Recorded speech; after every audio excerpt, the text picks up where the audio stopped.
We are calling this one Endless Reanimator, and that's because we are built around Olivia and Archpriest of Shadows. The idea is to fill the graveyard with bombs like Itali or creatures with effects upon landing damage like O'Hare or Glissa. So when Olivia reanimates these creatures, they get the damage triggers right away. But the real combo is reanimating Archpriest and giving Olivia the backup counter. So when they both land their shots, we reanimate a total of 3 creatures in a single turn. There's even potential for Mishra melds with this combo, but ultimately we had some really cool games and we were pretty unstoppable with this build. So let's jump right into it.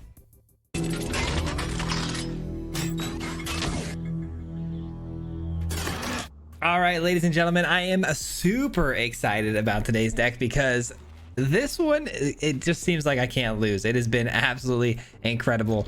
I've been putting together some really good games with this deck. We almost got the Mythic right at the end there. They did a little rank reset. We got out of Gold, and now we're just blazing through Platinum. So, I mean, it's just been really, really good to me. Hopefully, we can keep the ball rolling, though. Got a pretty good start here. Got ourselves the Olivia in hand. Dropping off the O'Hare. Boom. Got a turn 3 Tortoise potentially. Opponent's on mono red, so we don't love that, but I think we'll be fast enough for him here. And hopefully we'll have enough big bodies here to make some good blocks too.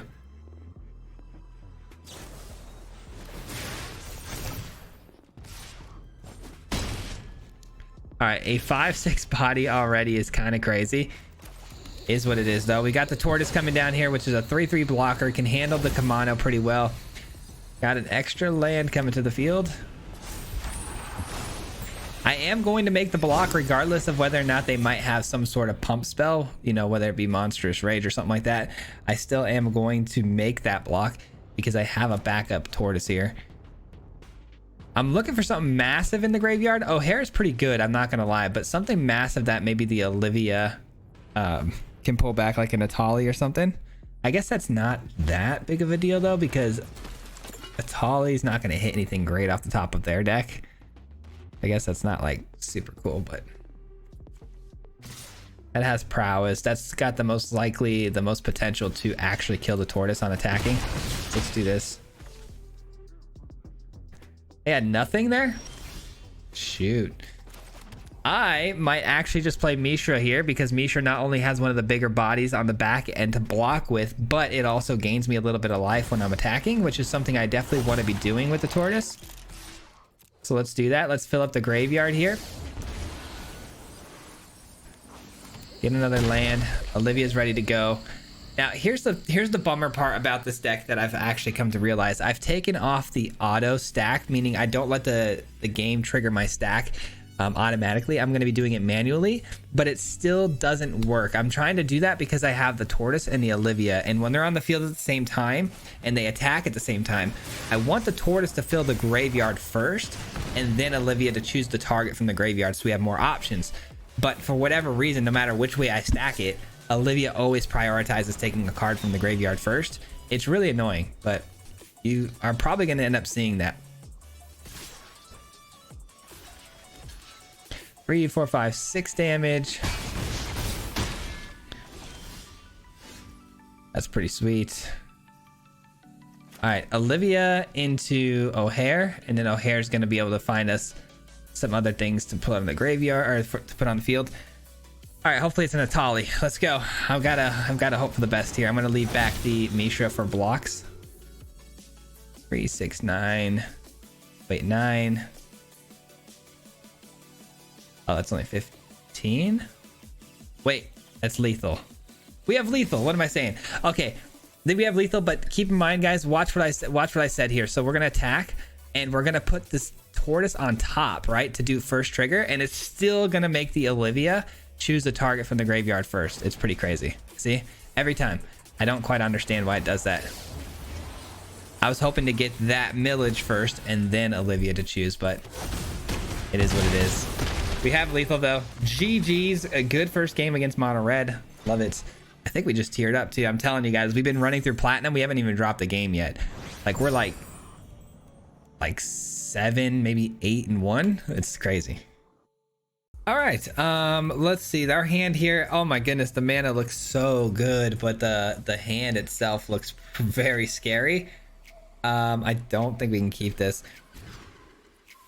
This is better, much better. Guess we'll do that. But yeah, I just wanted to show you guys that issue that I'm having with the stack, and that's why my stack is set to manually choosing. The first time I did it with the auto option, it did the same thing, but it had the tortoise on the bottom. I've tried it manually with the tortoise on the bottom. It doesn't matter. It doesn't matter how you slice it. It's just going to keep choosing the Olivia's option first, which is annoying. It's probably the verbiage on the card. It's probably my own fault for not reading the card in full. I'm not sure, but cannot believe we missed a land off of that.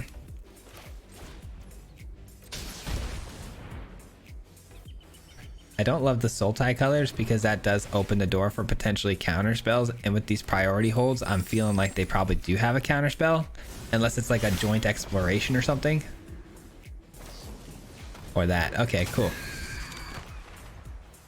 Don't really have an answer for that right now. I can find it later, but don't have an answer at the moment for that. Not that I necessarily need one. I think my Glissa coming down would need to be answered more than, you know, us have to worry about their stuff.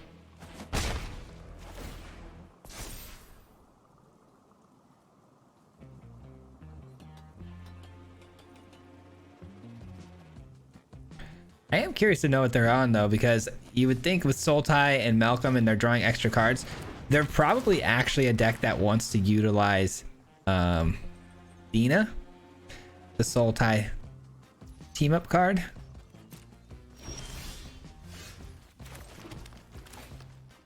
All right, let's get down Glissa here. Let's pay the damage. I'm going to keep the treasure.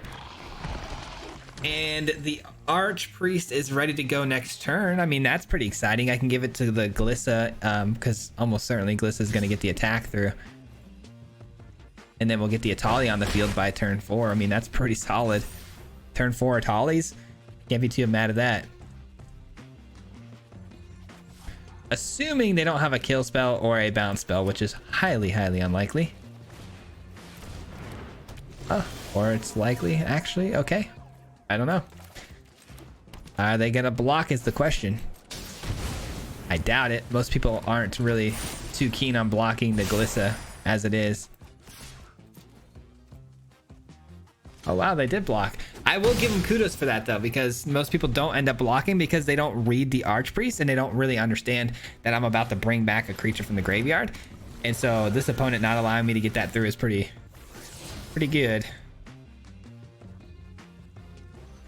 And then they play another Echo, which is annoying because wait, what? Why would they do that? Oh my gosh. Oh, I can't, dude. I hate winning games like that. This has been happening so much lately, it feels like. Opponents making a bit of a mistake there, and I think what they meant to do is copy this. Then you may have it become yeah, they probably meant for it to become this.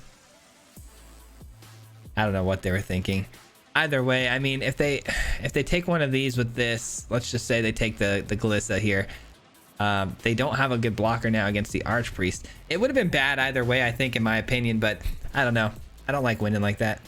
Okay, well, I'm actually on a crazy pace right now, man. Again, I haven't dropped a single game in like so long, and the ranks just reset. I mean, I was fighting for Mythic, and then it just rolled right in. So, I mean, I should be on a pretty sweet pace right now. Maybe I should just do it. Maybe I should just spend the rest of my entire day here just grinding it to try to get like a top 10 number. That'd be crazy. Unfortunately, I have too much work to do for that. I have to make a lot more videos. All right, let's grab this. Pretty solid land right there. Nothing big in the graveyard yet, but obviously the tortoise coming down next turn would be great. I could bring down the Archpriest, but there's really no point in doing that unless the graveyard has something in there. Plus, you know, with its ability to give the backup to the tortoise, it's pretty solid. That's pretty cool. Mishra. All right, let's go Tortoise. Now we're talking. We're getting some big stuff in there now. Big creatures. All right, so the opponent though showing us 4 colors, which is a little nerve, you know, nerve ending. I don't really know what they're planning on doing here. They have 3 mana instant speed leyline binding options. They have 112 cards. What is going on today?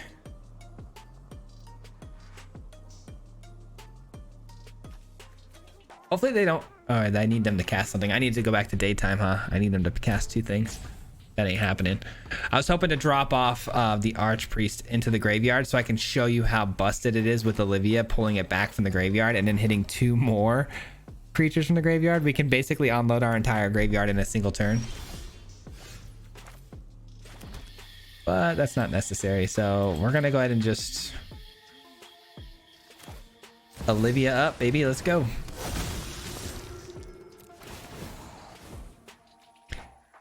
As you can tell, I'm putting Olivia on top this time. It didn't matter. We're not getting the mill first. Tortoise again, sure. I mean, this is just disgusting at this point, right? I mean, Olivia, Tortoise hits, Dinosaur hits, everything's just popping off. And we've got Atali's in the graveyard now. Koglas.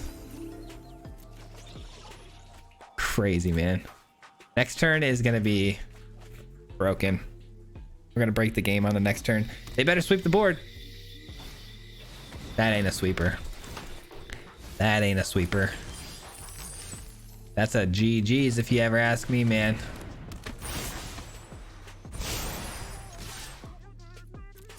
G to the G's. We get Atali. And that's a scoop. I mean, it's so good. It's so much fun. It's so much fun. So it turns out if you just have a bunch of 7 drops being spammed onto the battlefield for 0 mana, you tend to win a lot of games. I think that's the secret here.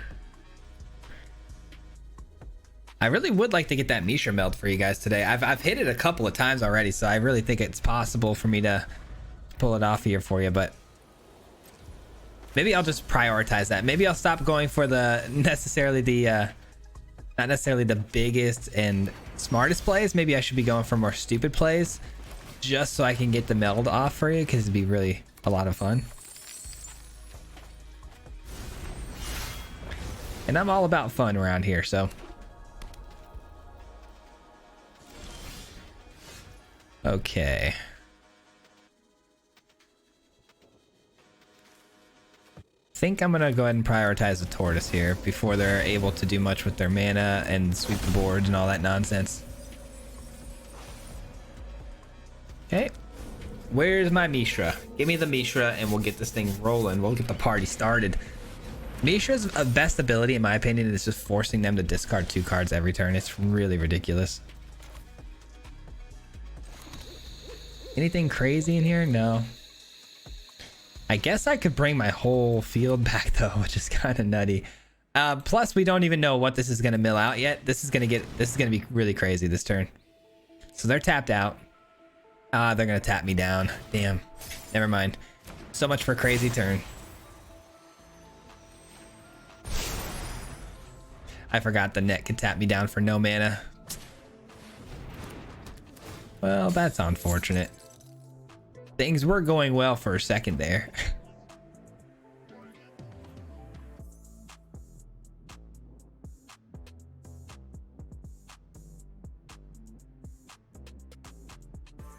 I was gonna use this to bring back this, and then use this one's ability to bring back this, but I also don't even know what we were gonna mill there with the Tortoise. It would have been cool to find out. Runic shot. I think they did that on the wrong creature, if you ask me. All right, they're gonna be able to keep tapping that down, which is annoying. Let's get down to Celestis here. Yep, there's the tap down. Let's get this down. Another land. Good thing is that the Phyrexian Dragon engine can come in and obviously draw us a fresh 3 cards, which is cool. But I was really hoping to get the meld off in this game, and I don't think we're going to obviously meld anything today with this, so... Or at least in this game, I should say. Yep, tap it down, all good.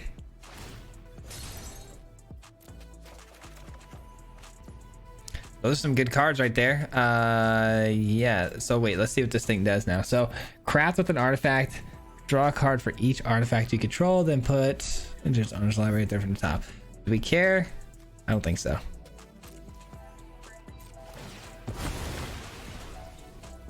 All right, let's get the Kogla going here, man. We can give it trample and haste, which is really nice. We'll take action. Ooh, that's really good. That's really good. I'm gonna drop the land.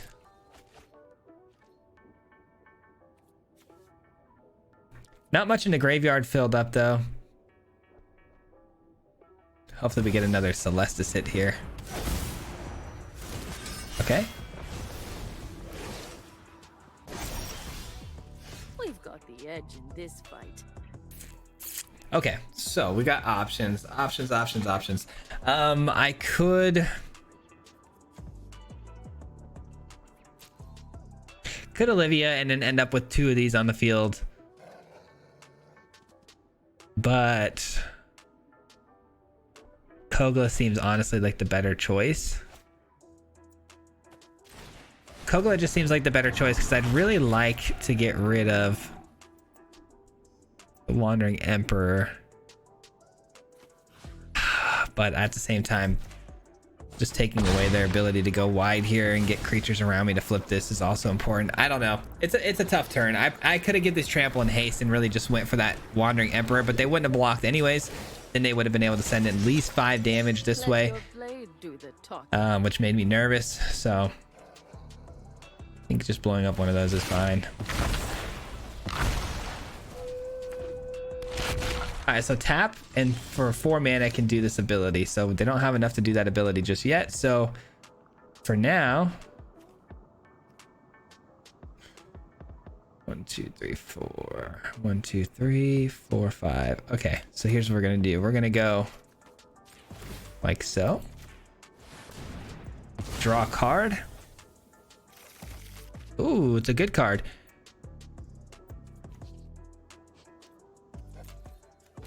I think I'm gonna play that.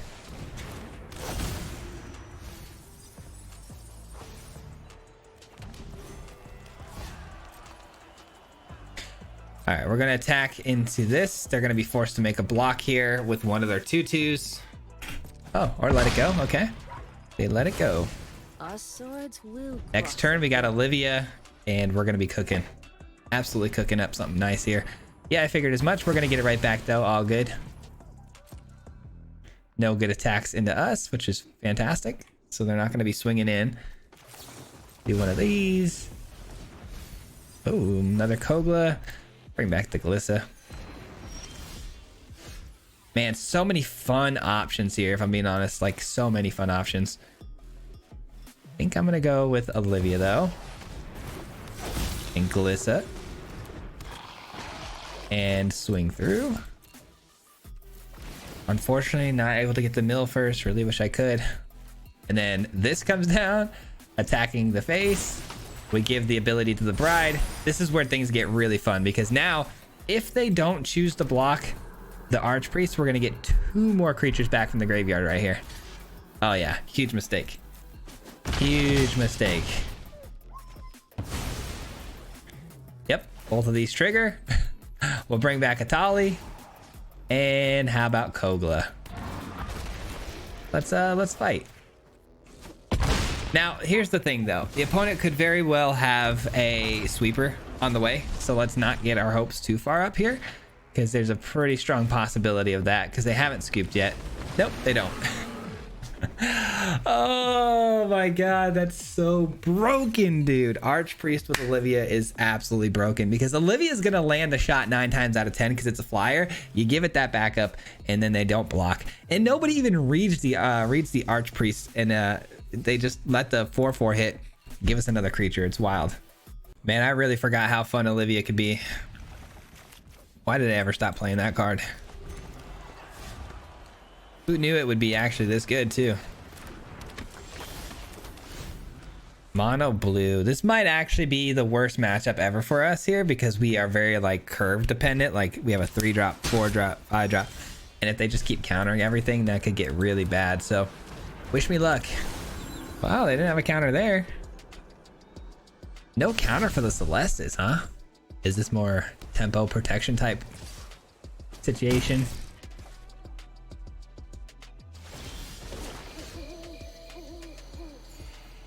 Take action.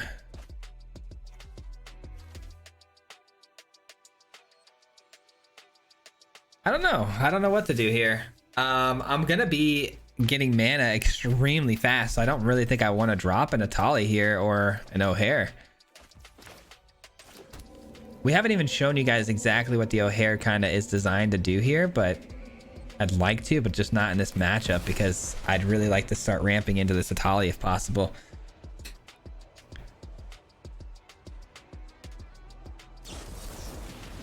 Disdainful Stroke. Okay, that's an interesting counter spell to see there. So there was no negates, we know that. There was like no spell pierce, no make disappears.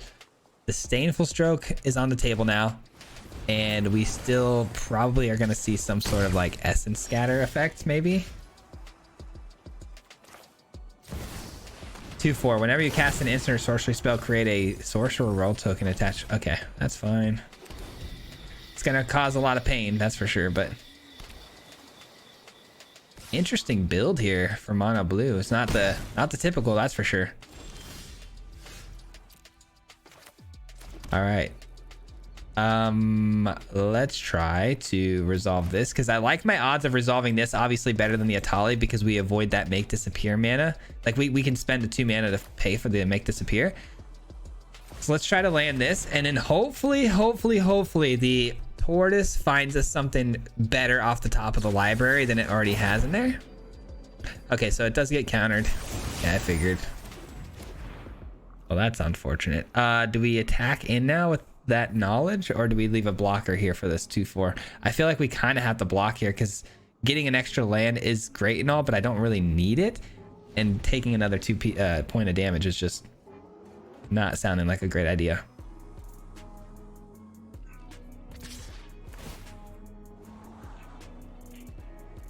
All right, well, hopefully Atali can find me like a Fading Hope off the top of their deck because I need to bounce this back to their hand. It's gotten out of hand.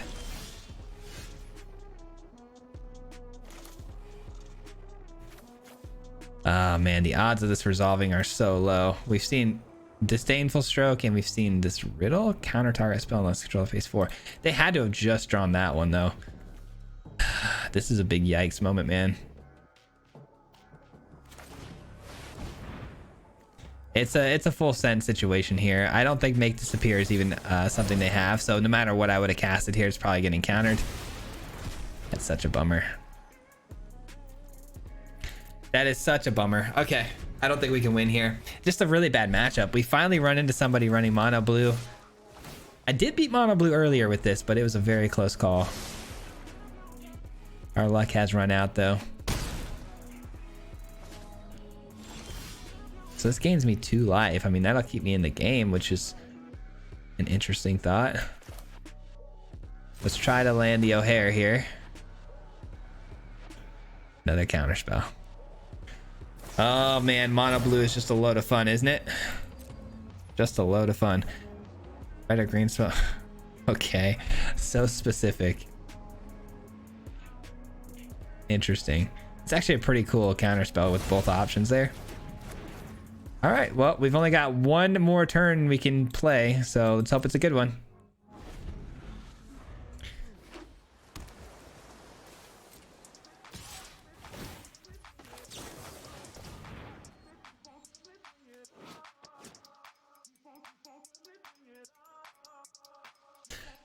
We know about to slip out the back, but if they have another counter spell here, that would be really wild.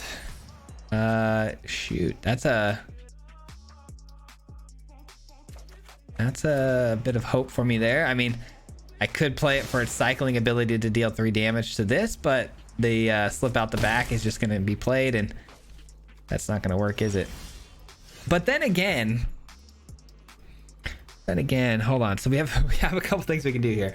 Sorry guys, it's just a little tripping out right now. Okay, so trumpeting Carnosaur's ability I can do at instant speed and force them to play the slip out the back, which would buy me one more turn.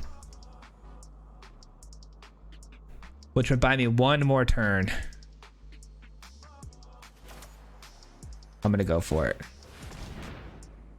instead of playing the Carnosaur, because I don't think the Carnosaur for 5, it's not gonna find anything for 5 that's gonna be able to block the Delver. There's nothing that's gonna be able to block it. So I'm just gonna have to try to force that slip out the back to be played.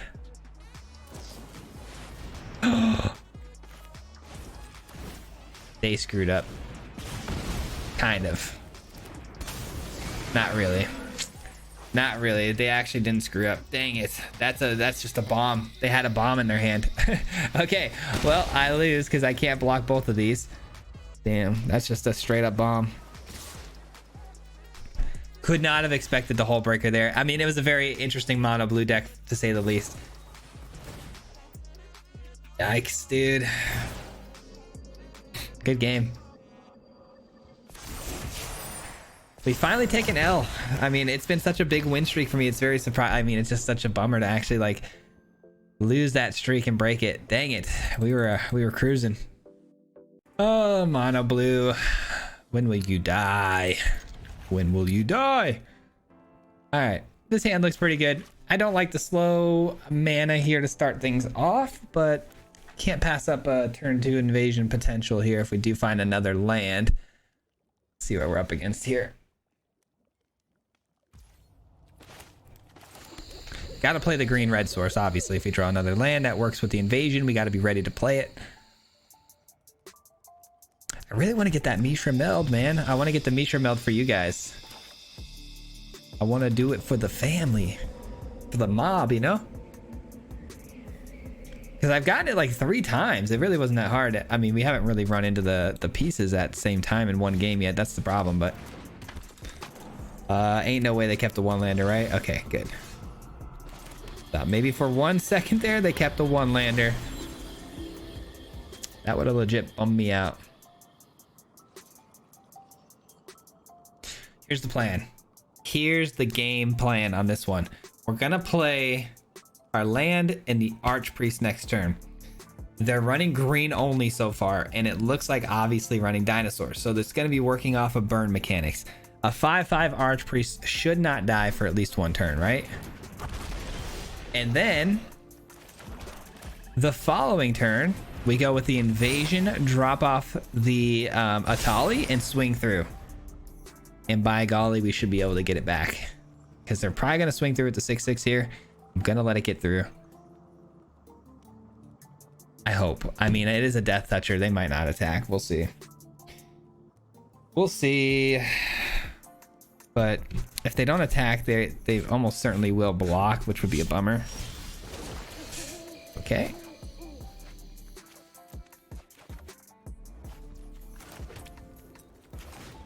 All right, let's see what happens here.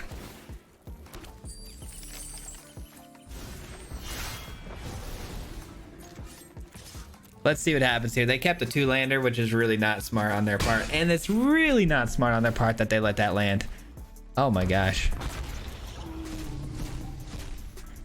Yes, and how convenient. Yes. Should have blocked. Should have blocked. We would have just traded. There would be no board state, but now you have no board state, and I've got Natali. Feels bad, man. Okay, well, that game couldn't have gone any better. This hand looks pretty dang solid, man. Holy. Holy. Going second, it is what it is. We'll have to bear it with such a great hand here. This is a forward potential removal spell for artifact and enchantments, which is really, really good, man. Being able to cycle it back in the deck and then draw us a card. I love Kogla. It's so solid. Both of these cards work so well in this deck because this Carnosaur is really cool because we can use it as a 3 powered burn spell, and then it goes to the graveyard. We reanimate it later. It's just double whammy. anytime you can utilize its secondary ability and actually see value off of it, it's definitely in the right spot.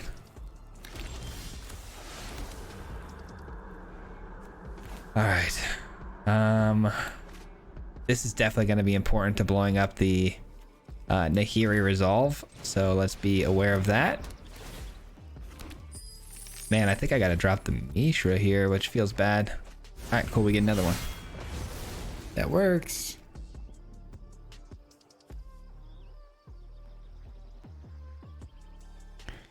All right, so this opponent running a Nahiri Resolve deck is probably going to be also running, you know, potentially some sweepers here. It's not great for us. All right. Maybe, man, I don't know what to do here. I think I kind of screwed up on my curve here. Obviously, hindsight being 2020, I didn't know I was going to draw this, but I think I'm going to have to go with the Celestis here and take a bit more of a beating. I hate to say that, but if we can get down our 6/5, we're going to be in pretty good shape. They do run white, though, so, I mean, again, it could be sweepers. It could be, you know, any sort of removal spell like Destroy Evil, Get Lost. There's a lot of options. All right. Down to 12. Give me a land. Give me a land. I don't want to have to eat the treasure if I don't have to. If we can work our, you know, our way into these bigger spells. Nice.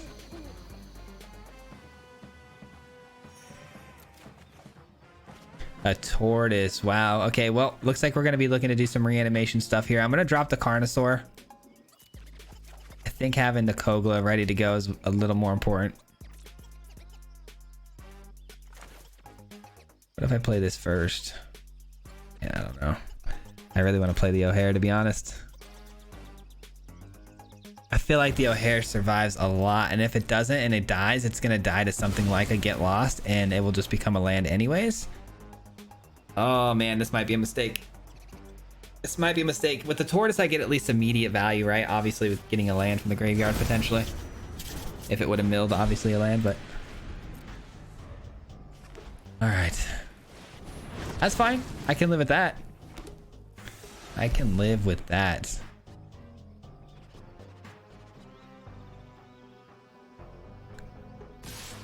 Really? A burn spell maybe then? Gotta be a burn spell. Oh no, wow. Okay, no burn spell. Really? You're gonna give me all of this value? This doesn't seem like it's smart on their part, but here we go. Not only are we going to get a card from the graveyard, O'Hare is also going to pull something from our deck to the battlefield, which is so beyond broken. 6 cards deep. All right, let's get back a Carnosaur. Do some discovering. Oh my gosh, yes. And then we have a Mishra. Oh, this is going to be so good. No, we had a Mishra meld building up next turn. Next turn would have been a Mishra meld, man. Well, I gotta say this deck was fantastic. Absolutely loved it. I really wish we would have got the Mishra meld for you guys. That was the only thing this video was missing, but I hope you guys enjoyed it. You know, the nonsense that was this Reanimator deck. And shout out, of course, to the Mardu Mob. If you guys don't know the Mardu Mob, it's the membership program on this channel. These people help support me monetarily every month. Huge thank you to you guys if you're helping support me that way. It really means the world to me. I really do appreciate it. And thanks for watching, man. Hopefully we'll see you guys tomorrow on the next one. Peace. Hit him 3 times like a hat trick. The name is Swayze, no Patrick. If you play him, then it's tragic. Hit him with the mythic, yeah, that's magic. MTG, that's what you'll see if you like and subscribe. With the upload, man, man, all of the time. Coming with the best decks, this is the meta. This ain't cheap.